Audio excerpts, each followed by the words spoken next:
Então, pessoal, boa noite a todos. A nossa aula de hoje, dia 22 de junho, da disciplina de dimensionamento de redes de computadores, nós vamos terminar de ver o capítulo 6, que fala sobre o EIGRP, tá? Então, já cadastrei lá no tópico da aula de hoje as informações relativas à aula de hoje, e aqui há duas atividades práticas, tá? Para vocês fazerem depois no PEC 3, tá? Tentem fazer pelo menos essa aqui, configuração do EIGRP com IPv6.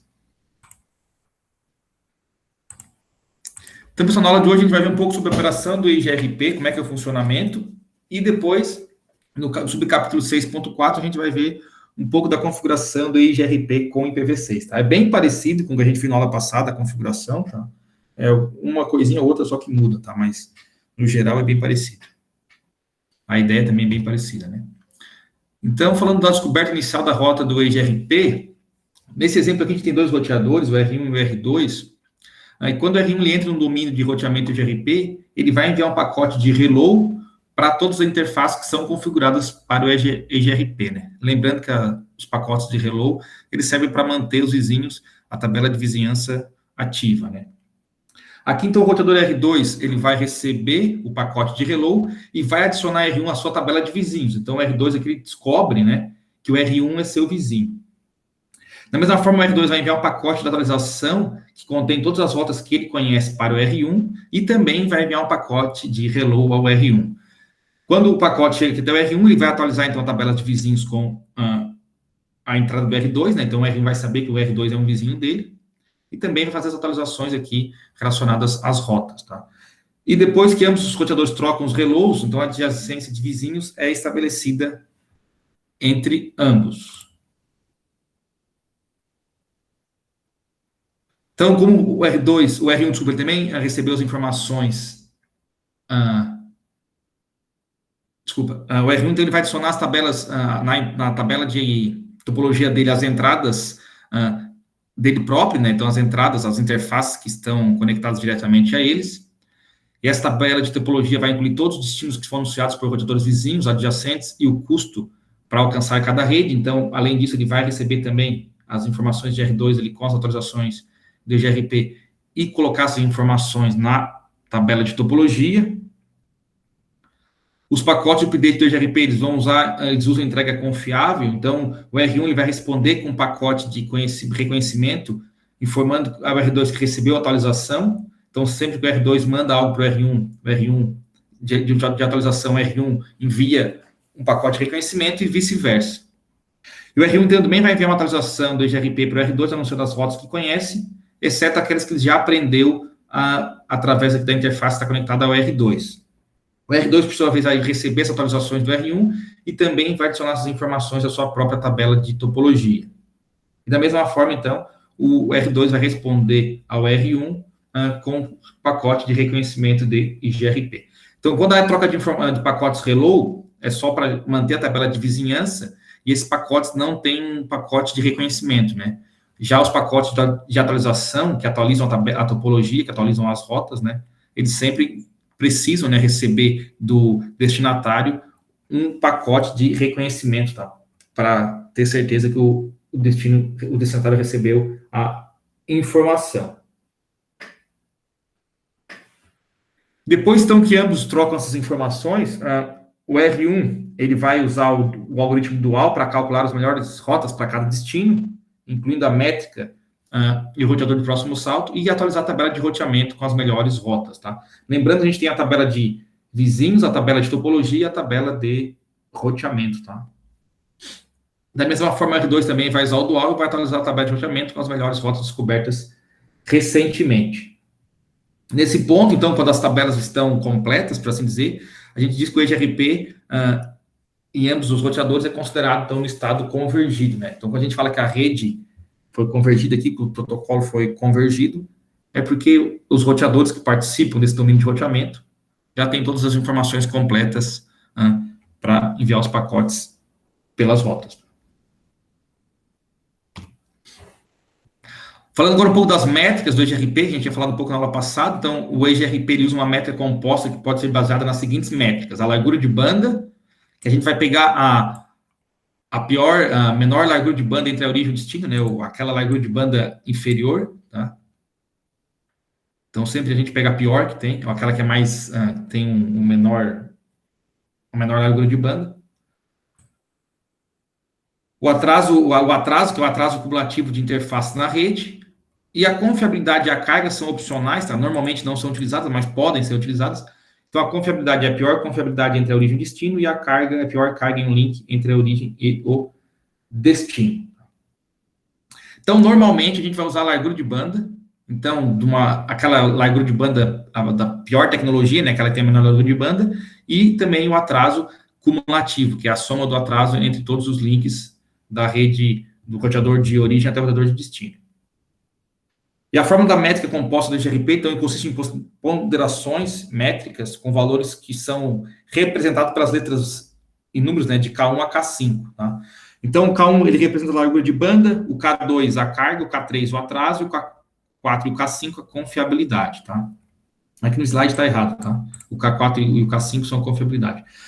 E aqui, pessoal, esses valores são, então, os pesos, né? Então, quando a gente coloca aqui K1 igual a 1 e K3 igual a 1, eu quero dizer que eu vou usar, então, somente largura de banda, deixa eu aumentar um pouquinho, e o atraso, tá? E os dois têm o mesmo peso, né? Então, os dois têm a mesma importância, ok? Se eu fosse setar a carga, enfim, a confiabilidade para 1, a gente também levaria essas outras métricas aqui em consideração, tá? Mas, como eu falei, para o padrão, normalmente é largura de banda e atraso, tá? Então, se eu quiser, eu posso trocar, então, os pesos, né, dessas métricas. Eu quero botar, sei lá, 2 e 1, para ficar um valendo o dobro do outro. Com um comando aqui, metric, aids, TOS, e aqui os valores para os 5 casos, né, de K1 a K5. Então, por exemplo, eu quero usar todas as métricas, posso colocar 1 em tudo. Eu quero usar a confiabilidade, a largura de banda, tendo um peso dobrado em relação ao atraso, né? Então, eu colocaria 2 no K1 e 1 no K3 ali, e 0 no resto, tá? E a fórmula, então, que calcula a métrica no EGRP, a gente tem a fórmula padrão, composta padrão, e a composta completa. A completa, como normalmente a gente deixa o K2 e o K4 e o K5 zeros, né, que a gente não usa, então a fórmula, na verdade, ela se resume a isso aqui, tá? A métrica é igual ao peso que eu dou para o K1, que normalmente é 1, vezes a largura de banda, mais o peso que eu dou para K3, que também normalmente é 1, vezes o atraso, né? Multiplicado por 256, tá? Então, normalmente, essa aqui é a média. Como o K1 e o K3 são iguais a 1, normalmente, a fórmula, então, nada mais é do que somar a banda e o atraso e multiplicar por 256, tá? Lembrando que a banda a gente vai escolher aquela que é a pior do caminho, e o atraso a gente tem que somar todos os atrasos ao longo do caminho, tá? Mas já vamos ver mais sobre isso aqui na sequência. Então, se a gente usar o comando que show interface, a gente consegue examinar os valores usados para largura de banda, atraso, confiabilidade e também carga, tá?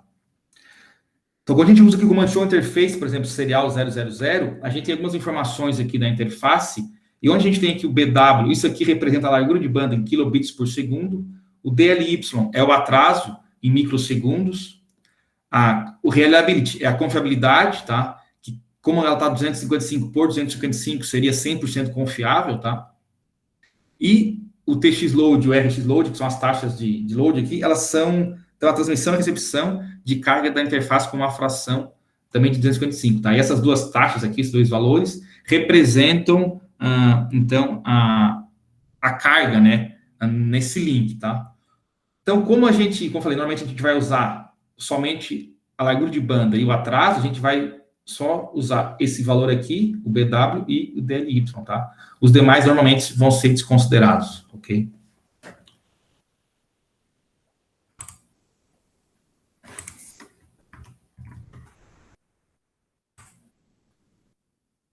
Só vou dar esse comando aqui, peraí, no roteador aqui. O show interface aqui, uma vez.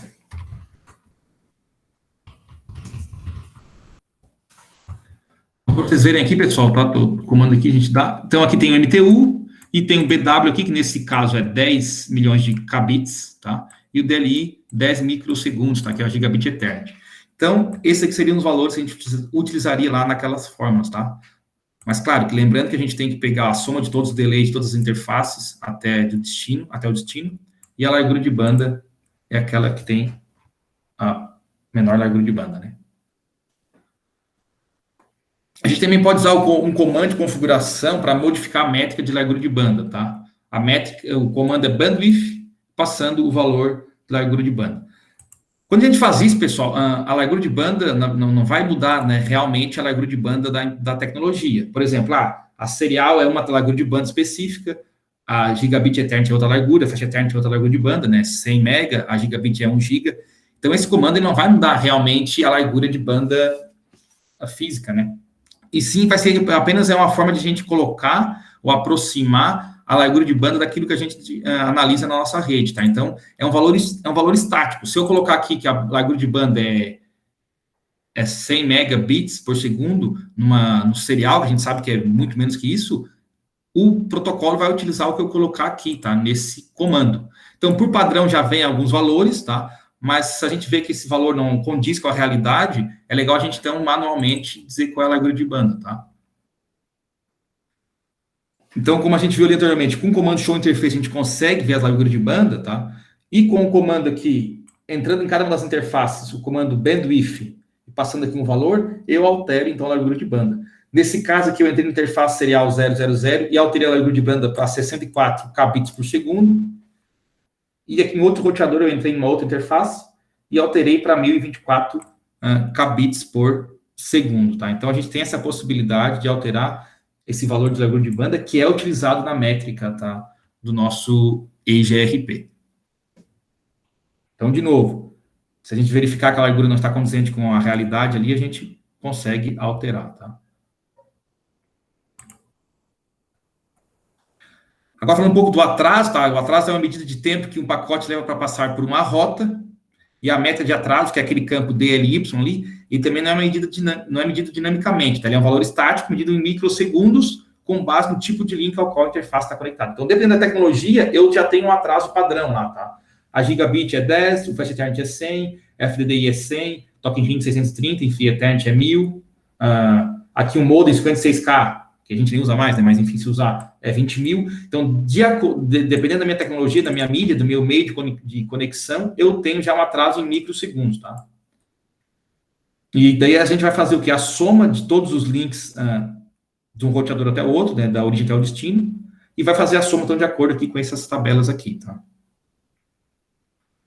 Então, para a gente determinar a métrica do EGRP, a gente faz da seguinte forma, tá? A gente determina o link com a largura de banda mais lenta e usa esse valor para calcular a largura de banda, só que a gente, na verdade, pega o valor de 10 milhões e divide pela largura de banda, tá? Depois a gente vai ter ali um exemplo real. Então, por exemplo, minha largura de banda é 1000. Então, eu vou pegar aqui o 10 milhões e dividir por 1000. Isso aqui vai ser meu bandwidth que eu vou colocar aqui nessa fórmula aqui, tá? E vou determinar o valor de atraso para cada interface de saída até o caminho de destino e adicionar os valores de atraso e dividir por 10, tá? Então, eu vou, por exemplo, tenho dois links, tá? Um é 1 gigabit e o outro é Fast Ethernet. Então, fazendo a soma, eu vou ter 110. Então, 110 dividido por 10, eu vou ter 11, tá? Então, eu faço a soma de todos os atrasos, todos os links e divido por 10. Esse resultado vai dar meu delay, que eu vou colocar aqui. Então, eu vou somar a minha largura de banda com o meu delay e multiplicar por 256. Isso aqui vai ser a métrica utilizada, tá? Essa métrica que a gente calcula aqui, antes de multiplicar por 256, tá? Ela é uma métrica composta por um valor de 24 bits, tá? Só que o EGP ele precisa utilizar 32 bits. Então, por isso que ele multiplica por 256, tá? Quando a gente multiplica por 256, a gente está transformando essa métrica aqui num valor de 24 bits. Então, lá na tabela de roteamento, quando a gente tem lá entre colchetes, lá tem o 90, que é a distância administrativa, barra um número aqui bem maluco, normalmente grande. Esse número aqui grande é a métrica, tá? É o que foi calculado. Então, nesse exemplo aqui, a métrica seria 3 milhões, 12 mil e 0,96, tá? Essa aqui seria a métrica, então, que foi calculada para esse exemplo aqui.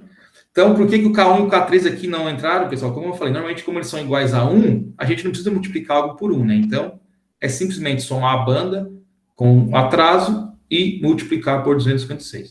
Só que lembrando, a banda eu sempre faço esse valor aqui dividido pela banda e a soma do atraso dividido por 10.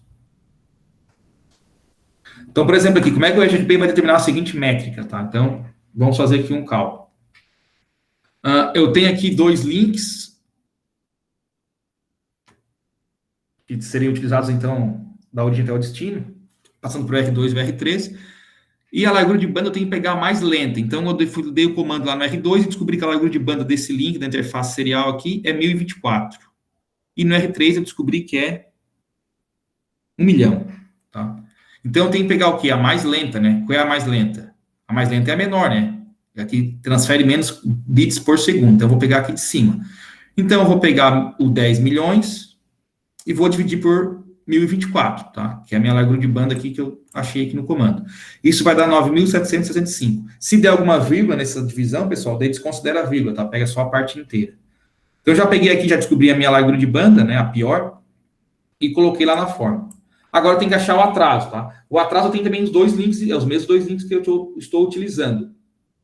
No R2, o atraso é 20 mil microsegundos, e no R3 é só 10 microsegundos, tá? Isso aqui é de acordo com aquela tabela que a gente viu ali anteriormente de atraso. Então, eu vou fazer o quê? Eu vou somar os atrasos, vai dar 20 mil mais 10 vai dar 20.010 e dividir por 1024. Isso aqui vai dar como resultado 2001. Então, eu coloco lá o 2001 na forma. Então, eu estou somando a minha largura de banda, que é 9.765 mais 2001, vai dar um valor, e vou multiplicar por 256. Como resultado, eu vou ter 3.012.096. Então, esse valor aqui é a métrica, tá? É o que vai lá, então, na tabela, na entrada da tabela de roteamento, e vai considerar, então, a métrica, ou o custo, né, para eu chegar até o destino, quando eu uso essa rota aqui. Entenderam o cálculo, pessoal? Tranquilo? Sim ou não? Sim, professor. Tranquilo? Tá, normalmente, pessoal, claro, no mundo real, vocês vão ter que usar interface por interface para descobrir a banda, né, se você não tem isso documentado, e também ali, de acordo com a tecnologia, usar a tabela de atraso, tá? Mas, às vezes, alguns exemplos, enfim, exercícios, às vezes já tem no link já qual é a banda, qual é o atraso, então é simplesmente fazer o cálculo e não precisa buscar essas informações, tá? Falando um pouco do dual, então, da tabela de topologias, a gente viu que o EGRP usa um algoritmo dual, né, que oferece, então, o melhor caminho, né, e os caminhos de backup sem loops. Então, além de calcular o melhor caminho, esse algoritmo também já tem caminhos alternativos de backup, tá? Para assim que o caminho atual falhar, enfim, ele tem uma segunda opção. E tem alguns termos, tá, que a gente tem que ver para a gente entender um pouco o funcionamento. Um deles é o sucessor. O que é um sucessor ali no algoritmo? Ele é um roteador vizinho, que é usado para o encaminhamento de pacotes, e é a rota de menor custo para a rede de destino. Então, o sucessor nada mais é do que um roteador ao qual eu vou encaminhar o pacote, tá? Então, o IP desse roteador é aquele que sempre aparece após a palavra via, né? Então, por exemplo, aqui na tabela de roteamento do R2, eu tenho que, para chegar nessa rede aqui, eu vou via 192.68.10.10. Então, esse IP aqui seria o IP do meu sucessor, ou seja, é o IP do roteador para o qual eu vou mandar o pacote para eu atingir a rede que eu quero. Sucessores viáveis são os caminhos de backup sem loops. Então, são aqueles roteadores que eu tenho como sucessores viáveis, no sentido de um sucessor atual falhar, eu vou usar um desses viáveis, tá? Isso que são sucessores viáveis. Da sigla aqui, chama de FS. Outro termo é a distância relatada, que é também chamada de distância anunciada. É a métrica relatada do vizinho que anuncia a rota, tá? Então, quando o vizinho manda para mim um pacote de informações sobre as rotas que ele conhece, ele vai dizer qual é a distância, qual a métrica que ele usa, né, o que ele precisa para chegar até o destino. Então, essa métrica aqui é o que a gente chama de distância anunciada, tá? É aquela métrica que eu recebo de vizinhos, né, nas atualizações. E a última aqui é a distância viável, o FD, que daí sim é a métrica real de uma rota do roteador atual, tá? Então, realmente, é a métrica calculada para acessar a rede destino. Seria, então, esse númerozão aqui que a gente acabou de calcular, tá? Isso aqui, então, seria a distância viável, tá?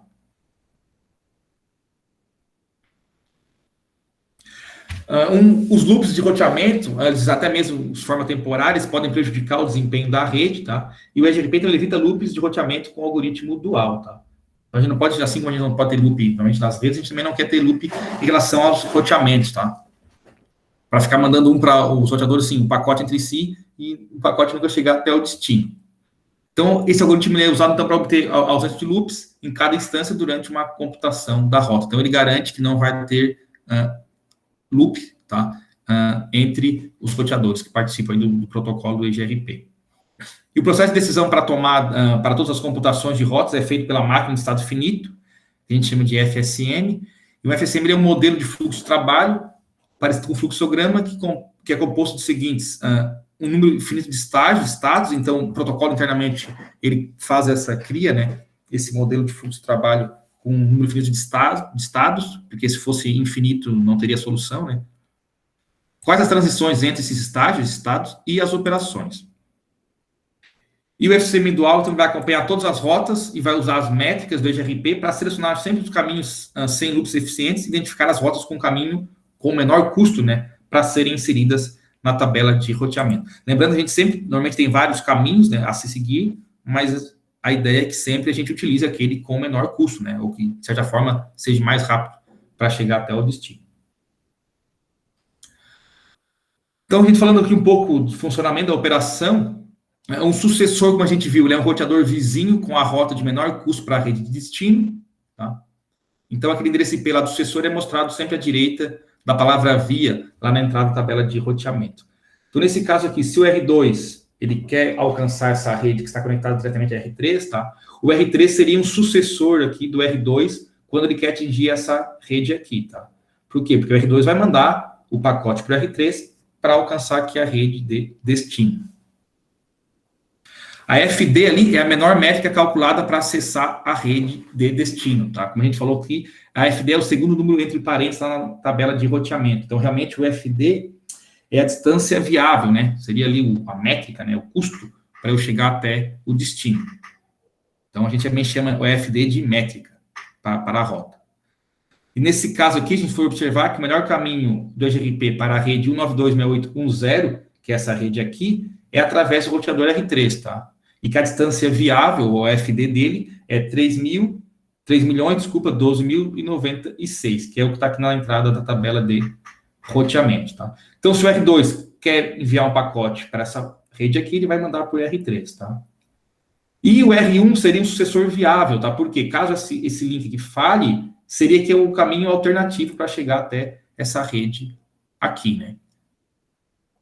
Então, por isso que o dual faz com que o algoritmo convirja rapidamente, pois ele vai sempre usar caminhos de backup conhecidos como sucessores viáveis, tá? Então, ele sempre tem, entre aspas, na manga, um segundo caminho. Ou tenta sempre ter, né, um segundo caminho. Então, o sucessor viável é um vizinho com um caminho de backup sem loops para a mesma rede do sucessor. Então, como eu falei, o R2, para chegar a essa rede, ele passa por R3. E o R1 vai ser um sucessor viável, caso esse link aqui falhe, né? Então, ele consegue também chegar ao mesmo destino usando esse outro caminho aqui. Para isso, um sucessor viável deve atender a condição de viabilidade, tá? E essa condição de viabilidade é encontrada quando a distância relatada de um vizinho, nesse caso aqui, o R1, for menor que a distância viável do roteador local, que seria o roteador aqui que a gente está tendo como ponto de partida, né? O roteador R2. Se essa distância relatada for menor, vai representar um caminho sem loops. Nesse exemplo aqui, o R1, a métrica, né, do R1 para chegar até essa rede aqui é 2.130.112. E isso é menor, né, que a própria métrica, né, calculada por R2, que é 3.012.096. Então, portanto, o R1 ele atende essa condição de viabilidade, tá? E ele pode então se tornar um sucessor viável de R2 quando R2 quer chegar até a rede 92.68.1.0, tá? Então, sempre para ser um sucessor viável, a minha distância relatada, ou a minha métrica, né, meu custo para chegar até a rede em questão, ela precisa ser menor do que a métrica, né, do próprio roteador aqui que está fazendo, a gente está analisando, ok? Então, nesse caso aqui, o R1 poderia ser um sucessor viável para o R2. Na tabela de topologia, então, ela vai armazenar as seguintes informações que são ditas pelo dual para calcular as distâncias dos vetores dos destinos, tá? A distância relatada, que cada vizinho anuncia para cada destino, e a distância viável, que o roteador então usaria para acessar o destino através desse vizinho, tá? Quando a gente usa o comando show IP AgeRP topology, a gente lista então todos os sucessores e sucessores viáveis, né, para as redes de destino. Somente o sucessor, pessoal, então é instalado na tabela de roteamento. Lembrando que o sucessor é aquele roteador ou vizinho que me faz chegar até minha rede de destino com menor custo, né? Então é só ele, né, que a gente instala na tabela de roteamento. Mas caso ele falhe, a gente vai procurar algum dos viáveis e vai fazer novamente, então, a instalação na tabela de roteamento. E nós temos aqui o estado passivo, que é quando a rota está no estado estável e está disponível para uso, quando a gente usa o comando show topology aqui. E o estado ativo, quando a rota está sendo recalculada pelo dual. Tá? Então, se a gente for dar um zoom aqui, show IP AgeRP topology, então, quando tem Pzinho, quer dizer que está passivo, ou seja, a rota está ativa e pode ser utilizada. Tá? Se tiver, por exemplo, a letra que a gente falou ali, do estado inativo, ativo, tá? É quando então está fazendo alguma atualização dessas informações.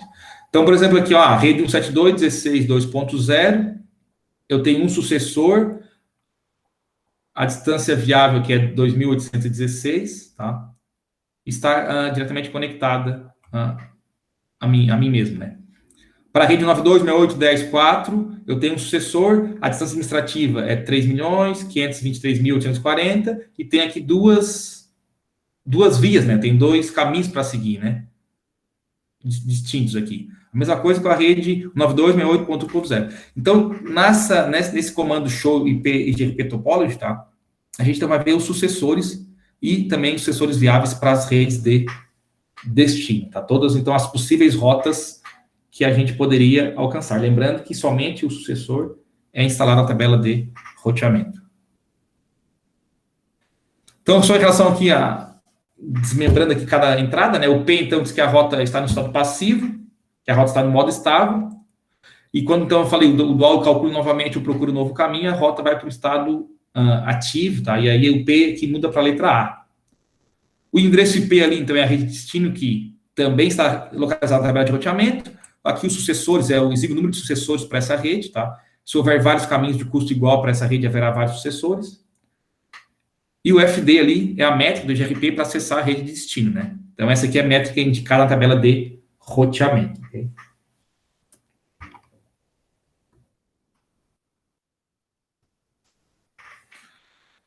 O comando show IP route a gente já cansou de ver, tá? Ele mostra então a rota, aqui as entradas da tabela de roteamento, tá? Então, nesse caso aqui, nesse exemplo, ele mostraria a rota 92.68.10.24 com o sucessor R3, através do IP 92.68.10.6, que é o IP da interface do R3, com a métrica ali, 2.170.112, tá? Seria, então, essa imagem aqui, tá? A distância viável e aqui o roteador do próximo salto, tá? Que seria o meu sucessor, isso em relação a R1. Quando eu dou o comando show IP, então, topology, tá? Vai mostrar apenas o sucessor 92.68.10.6, que é o R3, tá? Não vai mostrar que, nesse caso, os sucessores viáveis, tá? Vai mostrar aqui somente um. Para a gente mostrar os sucessores viáveis, a gente tem que usar aqui mais um parâmetro, tá, nesse comando, que é o all links. Aí sim, aí vai mostrar todos os caminhos possíveis para uma rede, incluindo sucessores viáveis e até as rotas que não são sucessores viáveis, tá? Então, se eu colocar o comando topology all links, vai mostrar tudo que o comando pode mostrar para nós.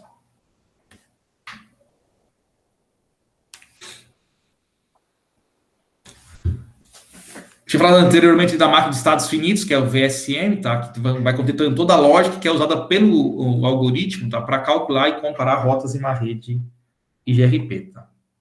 Então, o FSM é uma máquina abstrata, que vai definir um conjunto possível de estados pelos quais algo pode passar, e os eventos que causam tais estados e os eventos que resultam de tais estados. E os projetistas, eles usam essa máquina, né, de estados, vamos dizer assim, para descrever como o dispositivo, programa de computador ou algoritmo de roteamento vai reagir a um conjunto de eventos de entrada. Então, por exemplo, quando eu tive uma conectividade perdida com o sucessor, sei lá, o meu link, o meu sucessor ali, ele falhou, eu vou fazer uma pergunta. Eu tenho algum sucessor viável? Ou seja, eu tenho já alguns sucessores, alguma rota de backup, né? Se sim, eu vou promover esse sucessor viável a sucessor, vou instalar os sucessores na tabela de roteamento, vou selecionar um novo sucessor, tá? E instalar sucessores viáveis se houver na tabela de topologia.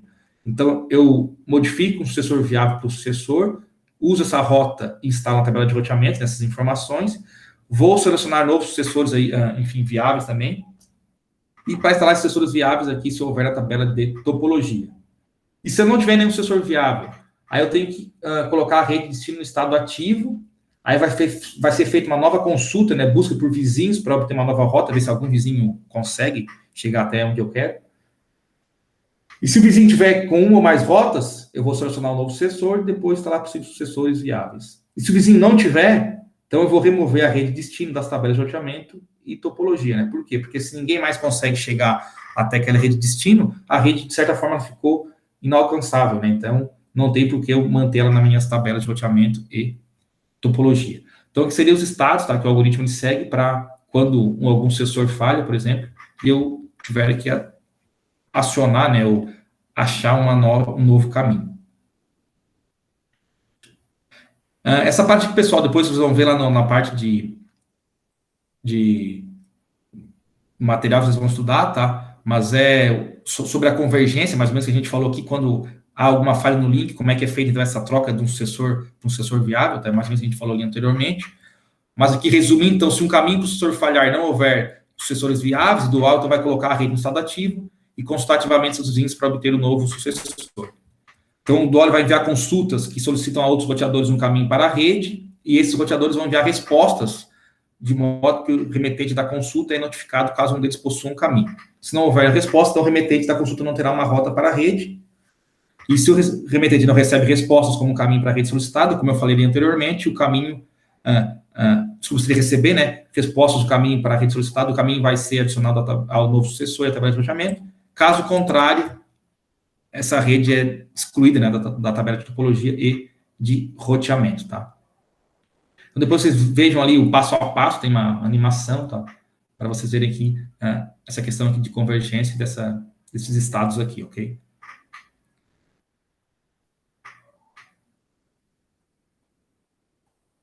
Tranquilo até agora? Tudo tranquilo, professor. Pessoal, eu vou dar os comandos aqui, tá só para a gente ver, mas é que como eu abri aqui esse aqui é o que vocês vão fazer depois, tá? Que é o que tá lá no SIGA, tá? Que é IPv6, tá? Mas, enfim, vamos só aqui fazer os comandos aqui. Esses comandos aqui de show ali, tá? Tá, o show IP hold vocês conhecem, não vou dar de novo, né? Já estão cansados de dar aí. Show IP, IGRP, topology. Tá em branco, tá? Por que que tá em branco? Não sei se já tem, vamos ver se tem algum que já alguma. Acho que não vai ter.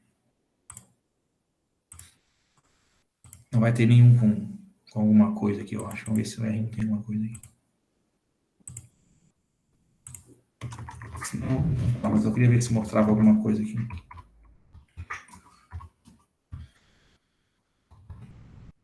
Tudo em branco, eu já achei que já tinha alguma coisa pronta, mas não, tá? Só que esse comando a gente viu aqui anteriormente para mostrar as informações aqui da topologia, tá? Mas depois se você for fazer ali um exercício, é só dar o comando show IP topology ou show IP topology all links, tá?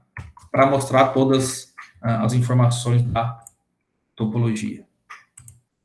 Eu jurei que tinha já alguma coisa pré-configurada aqui nesse exercício aqui. E agora, pessoal, então vamos falar um pouco sobre a implementação do IGRP de IPv6, tá? Lembrando que não tem, assim, tem uma coisa diferente, mas a ideia é a mesma. Claro que para IPv6, né? Então, o IGRP para IPv6 é um protocolo de roteamento de vetor distância, óbvio, né? E a configuração e a operação são bem semelhantes ao IGRP para o IPv4. As informações a seguir continuam as mesmas que a gente tem para o IPv4. Usa o mesmo número de protocolo, 88, tá? Para identificar, então, que é um EGRP. Também mantém uma tabela de topologia e consulta se nenhum sucessor viável estiver disponível. Tá? E também usa dual para calcular as rotas do sucessor. Então, da mesma forma, nós temos tanto o IPv4 quanto o IPv6, tabela de vizinhos, tabela de topologia e a tabela de roteamento. Comparação entre o IPv4, o IGRP e IPv4 e IPv6, tá? É praticamente tudo igual, tá? As rotas anunciadas no IPv4, no IGRP e IPv4 vão ser redes IPv4 e no IPv6 vão ser redes IPv6. Ambos são distância vector, né? protocolo de roteamento vetor distância. Ambos usam tecnologia dual para convergência. A métrica, também os dois usam largura de banda e atraso por padrão. Dá para usar confiabilidade a carga, mas como a gente falou, normalmente isso não aparece, né? É quase sempre largura de banda e atraso. Ambos também vão usar o RTP como protocolo de transporte. As mensagens de atualização são incrementais, parciais e limitadas, tá? Então não é uma mensagem que vai para todo mundo, só vai para aqueles que precisam. Descoberta de vizinhos através dos pacotes de reload. Endereço de origem e destino no IPv4 é a origem IPv4, né? E o destino é o multicast 2240010. No IPv6, o endereço de origem é o link local IPv6, lembrando que o link local são endereços que começam lá com FE80, né? Que quando a gente configura uma interface IPv6 com endereço global, automaticamente o sistema operacional já cria esse link local, mas a gente vai ver que é interessante a gente criar eles manualmente para ficar mais fácil de depois a gente lembrar deles. E o multicast no IPv6 é FF02.2.2.A, tá? Ambos usam a mesma autenticação e o ID do roteador, tanto no IGRP IPv4 quanto no IPv6, também é 32 bits, tá? Então, isso aqui às vezes pode parecer um pouco estranho, mas no IPv6 a gente também vai usar lá o router ID com 32 bits, tá? As mensagens de IGRP para o IPv6 são enviadas usando o endereço de origem IPv6, então, que é o link local, como a gente viu, e destino, a gente pode usar o multicast para o F02.2.A, onde todos os roteadores do IGRP com escopo local vão receber, né? E se for enviado para o unicast, então a gente vai enviar especificamente para um link local do roteador vizinho, tá? Então aqui é uma diferença, né? Que a gente usa mais o endereço de link local e não o endereço, enfim, IPv6 global, né? Para enviar essas informações. Então, a gente configurar o GDP para o IPv6, tá? Então, inicialmente, a gente vai configurar, né, obviamente, as interfaces com os endereços IPs V6 aqui, IPs globais, né, que a gente vai fazer isso normalmente. Então, depois que a gente configurou o IP global nas interfaces, ou IPv6 privado, enfim, também existe, nós temos que fazer o quê? Configurar os IPs link local nas interfaces, tá? Como a gente viu ali, por padrão, assim que eu configuro um endereço global na interface, automaticamente já é criado um link local, mas aí é legal a gente fazer isso manualmente, né? Para a gente ficar até mais fácil de entender. Então, nesse caso aqui, para cada um dos roteadores, eu vou entrar cada uma das interfaces e vou usar o mesmo endereço de link local para todas elas. Então, aqui, no R1, eu entrei na interface serial 000 e vou usar como endereço de link local o FE80.2.2.1. Qual é o comando para eu criar um link local? É o mesmo comando para eu colocar um endereço de IPv6 global, IPv6 ADAS, daí aqui, claro, tem que ser um link local, que a gente inicia com FE80, 2 ponto alguma coisa, e depois tem uma palavrinha aqui que é o link local. Quando eu faço isso, eu estou dizendo que esse endereço aqui é um link local. E vou fazer o mesmo comando para todas as interfaces do meu roteador, tá? Posso ter o mesmo link local em outras interfaces? Sim, pessoal, porque o link local é o endereço, como o nome já diz, né? Ele é só local, né? Só para aquela subrede. Se eu estou em outra interface, eu vou estar pertencendo a outra subrede. Então, como eu estou em outra subrede, eu posso ter o mesmo link, não tem problema, tá? Faço isso com R1, faço isso também com R2, entraria em todos eles, colocaria daí o link local, só que como o R2 é um outro roteador, né? Eu tenho que usar um outro link local, né? Porque senão aqui nessa interface aqui que liga R1 e R2, se eu usar o mesmo link local do R1, ia ter problema. Então, como o R2, a gente tem o número 2, o roteador, seria interessante eu criar FE80 2.2.2, porque assim eu sei que esse link local pertence ao roteador R2. E uso mesmo, então, para as 4 interfaces aqui. E faria o mesmo com o R3, só que ao invés de usar FE80 2.2.2, usaria 2.2.3, né? Para ficar fácil de entender, então, que aquele link local é do R3, tá? De novo, não preciso fazer isso, posso usar o link local que o próprio SO vai atribuir. Só que depois, para vocês, quando verem uma mensagem ali de depuração, enfim, um endereço link local ali aleatório, que é criado pelo SO, vai ficar difícil vocês saberem de onde é que veio essa mensagem, né? Então, com essa tática aqui, entre aspas, a gente colocando aqui um número no final aqui, que representa aquele roteador, fica até mais fácil de ver que a mensagem veio de um roteador em específico, tá? Então, como eu falei aqui, a gente vai usar o mesmo endereço de link local em todas as interfaces de cada um dos roteadores, tá? Então, eu fiz isso aí. Então, agora, o próximo passo é a gente, primeiro, ativar, né, o roteamento IPv6, lembrando que a gente tem que ativar isso nos roteadores, por padrão não vem. Então, tem que dar o comando IPv6 unicast hold para permitir o roteamento IPv6 no roteador. Isso aqui a gente usa para qualquer roteamento, tá? Não só para o EGRP, até para a gente criar rotas estáticas, enfim, e o roteamento funcionar, a gente tem que habilitar, tá? Isso no IPv6. Usar o comando da IPv6 router EGRP e o número de sistema autônomo, assim como a gente fez no IPv4. Esse número vai ser 1, 2, 3, enfim, tá? Um número qualquer, que vai representar o nosso sistema autônomo, para entrar no modo de configuração do EGRP para o IPv6. E, da mesma forma, usar o comando EGRP router ID e passar um router ID para configurar o ID do roteador, tá? E aqui, uma coisa diferente em relação ao IPv4, por padrão, no EGRP para o IPv6, tá? O serviço, né, está desligado, tá? Então, a gente tem que usar o comando no shutdown para ativar o processo do EGRP para o IPv6, tá? No IPv4 não precisa, porque ele já vem ativado por padrão, mas no IPv6 não.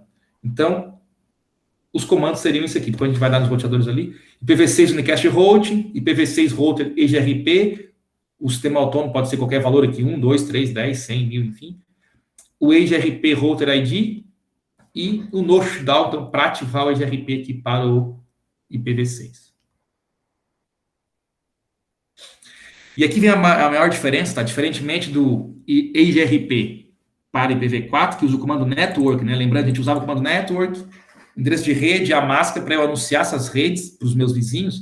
No EGRP para IPv6, a gente configura diretamente na própria interface, usando um comando de configuração IPv6 EGRP, número de sistemas autônomos, tá? Então, eu não faço essa configuração na configuração global do EGRP, e sim, eu tenho que entrar em cada interface e dizer que cada interface pertence aqui ao EGRP de um sistema autônomo específico. Então, eu vou entrar no R2, nas interfaces ali, e vou colocar o comando IPv6 EGRP2.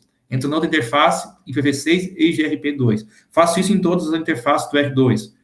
Faço isso também em todas as interfaces do R1. Interface Giga 00, IPv6 EGRP2.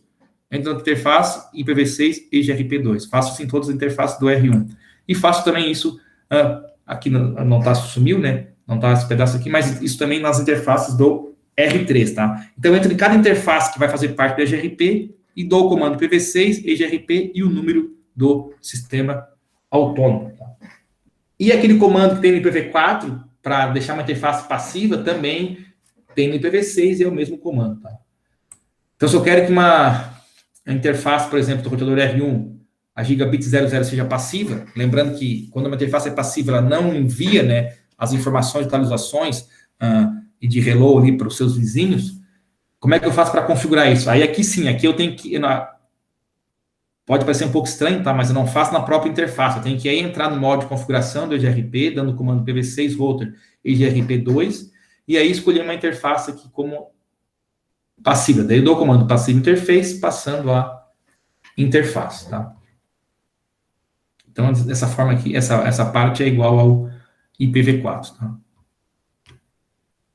E usando o comando aqui show IPv6 EGRP neighbors, a gente exibe a tabela de vizinhos e verifica se o EGRP estabeleceu uma adjacência com os seus vizinhos, tá? Então, é bem semelhante, né, pessoal, claro, ao IPv4, só que muda só os endereços aqui, né? Então, quando a gente tem aqui o H, ele vai relacionar os vizinhos na ordem que foram apreendidos, tá? Então, tem uma ordem aqui que é inserida aqui na tabela. O address é o endereço link local do vizinho. Aqui, no caso, o FE83, eu sei que é o roteador 3, e o FE82, eu sei que é o roteador 2. A interface, que recebeu o hello, aqui, interface serial 001 e 000. O tempo de atividade, tá? Tempo desde que o vizinho foi adicionado aqui a essa tabela. O SRTT e o RTO é usado pelo RTP, que é o protocolo lá de transporte, né? A contagem de fila, que deve ser sempre 0, essa coluna, e o número de sequência é usado para controlar os pacotes de atualização, consultas e respostas, tá? Que é esse número de sequência aqui, tá? Então, é bem parecido com o que tem no IPv4, só muda aqui mesmo o endereço aqui de link local, né? E assim como a gente tem no IPv4, o comando show IPv6 protocols vai exibir os parâmetros e outras informações sobre o estado de todos os processos de protocolo aí do EGRP, tá? Que estão atualmente ativos. Então, esse exemplo aqui, na primeira parte aqui, vai mostrar que o protocolo de roteamento EGRP e IPv6, e o sistema autônomo tem o número 2, né, que é aquele número que a gente utiliza lá quando a gente vai configurar o EGRP. Os valores de K, que é as métricas do K, que são usadas para calcular as métricas compostas, que são as mesmas para o IPv4. Então, por padrão, o K1 é igual a 1 e o K3 é igual a 1, né, que seria largura de banda, e o K3 é o atraso.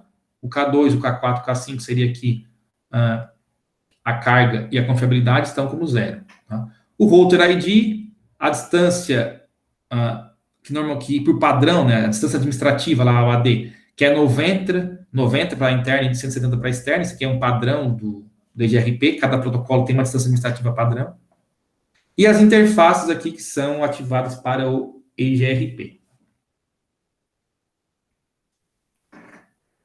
E aqui no comando show IPv6 route, então a gente vai ver a tabela de roteamento, não tem nada de muito novo, né? Mas que a gente teria que adicionar as entradas do EGRP adicionadas à tabela, que são aquelas que tem a letra D.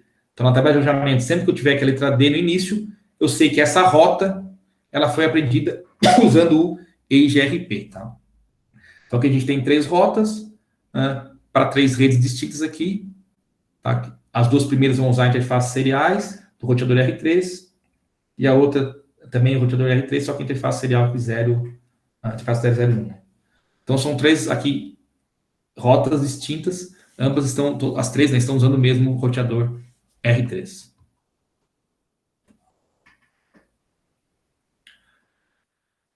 Pessoal, a parte teórica era isso aí. Vamos voltar aqui para dar alguns comandos no roteador. Se você já tiver alguma dúvida e quiser ir falando, a gente já vai conversando aí, tá? Esse aqui, pessoal, então é a atividade prática que tem para vocês fazerem depois, tá? É bem tranquilo, vai praticamente dar os comandos que a gente viu ali. Mas vamos dar aqui alguns comandos que a gente viu aqui na aula de hoje, tá?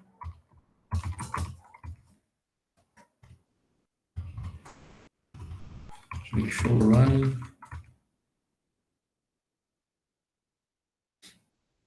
Só que, então, os roteadores aqui já estão com algumas configurações, então já tem aqui endereço de link local, já tem também interface, endereço de global aqui, tá? Então, isso aqui vocês não vão precisar fazer, acho que só em algumas interfaces. Então, vamos pular essa parte de configurar o IPv6 global no link local. Vamos para a parte de configurar o próprio EGRP.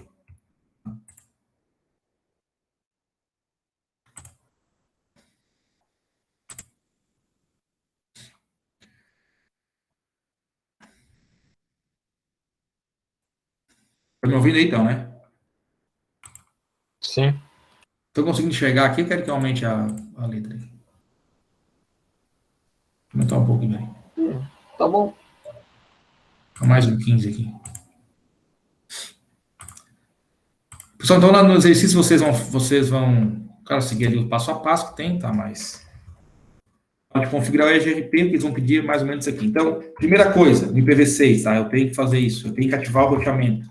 IPv6, configura o terminal, IPv6, unicast route, tá? Primeira coisa que eu tenho que fazer sempre, independente do tipo de protocolo de roteamento que eu vou utilizar. Então, IPv6, router, EGRP, e aqui vou usar um número de sistema autônomo. Pode ser qualquer coisa, vou botar aqui 1.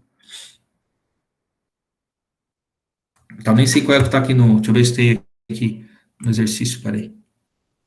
Algo específico. Está aqui no exercício, está 1. Então, 1. Vou usar aqui um router ID, EGRP. Aí percebam que aqui já estou no modo de configuração do EGRP, né? Então, EGRP, router ID, vou usar 1.1.1.1. Lembrando que apesar de ser IPv6, pessoal, a gente usa aqui o endereço padrão IPv4, tá? Decimal pontuado. Enter e no shutdown. Lembra do no shutdown para ativar o EGRP no IPv6.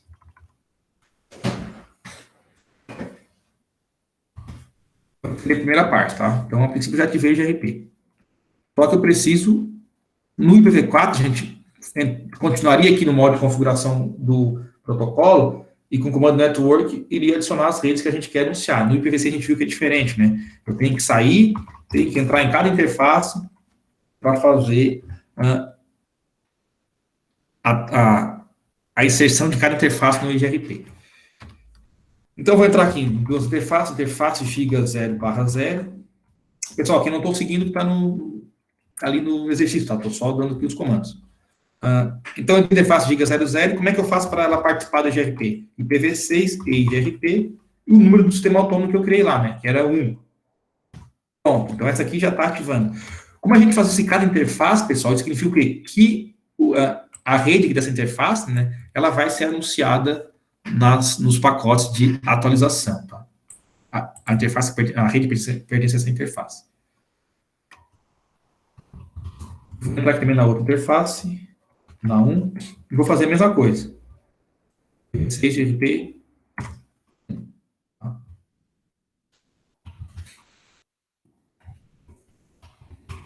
No R1, né?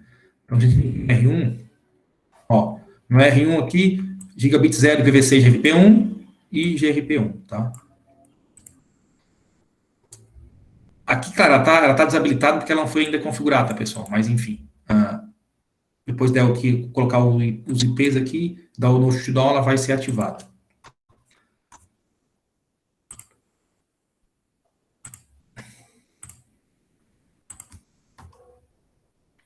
Se eu quisesse, algumas dessas interfaces, elas fiquem no modo passivo, né, para não ficar mandando as informações de atualização.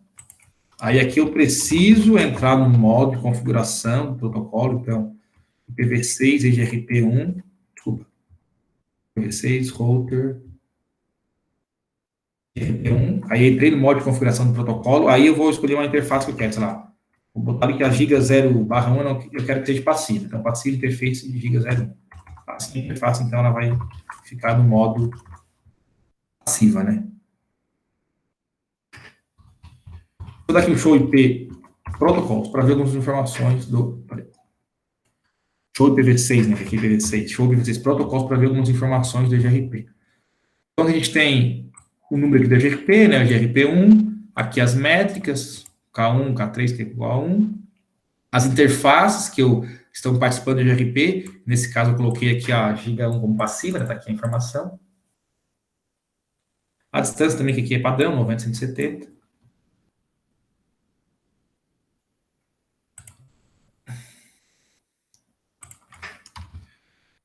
Vou dar aqui dar o show IPv6 neighbor, tá? Mas normalmente acho que não vai ter nada porque não tem nenhuma adjacência ainda, tá? Então, IPv6 e GRP neighbors. Como eu imaginei, não tem nada porque não foi feito nenhuma adjacência, tá? Mas esse comando aqui, quando for dado, vai aparecer as adjacências ali dos roteadores.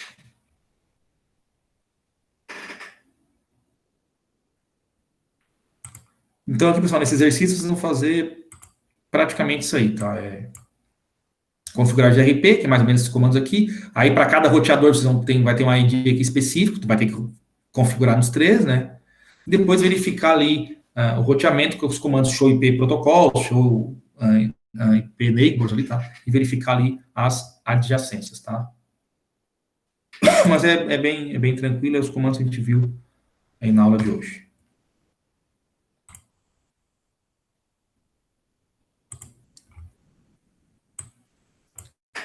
E aí, senhores, dúvidas aí? Tá tranquilo, tá difícil, tá? Quem tentou fazer na aula passada do IPv4, ele conseguiu fazer a configuração?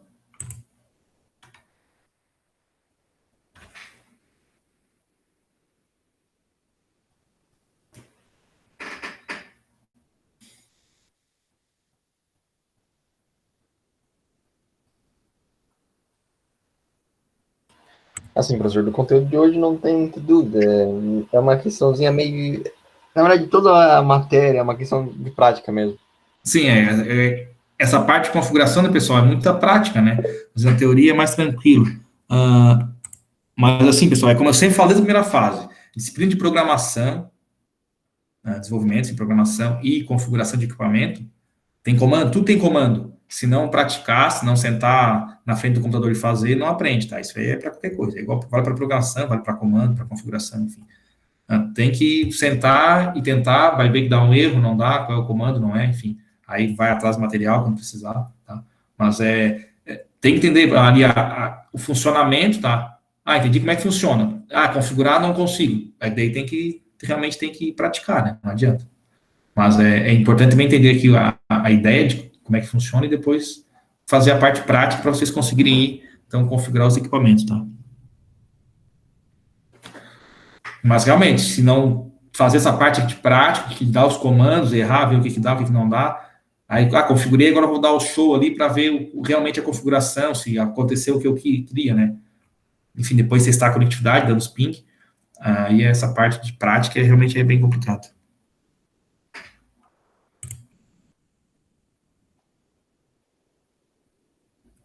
Os demais aí, como é que estão? Tranquilo?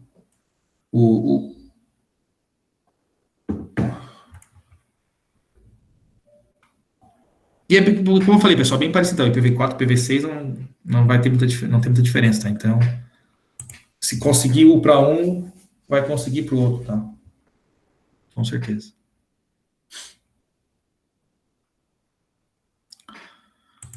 Pessoal, só tem mais dúvidas, só deixa eu aqui, então, parar o vídeo para postar ali, que tem alguns colegas que não participaram da aula hoje, né? Tem um colega que está doente.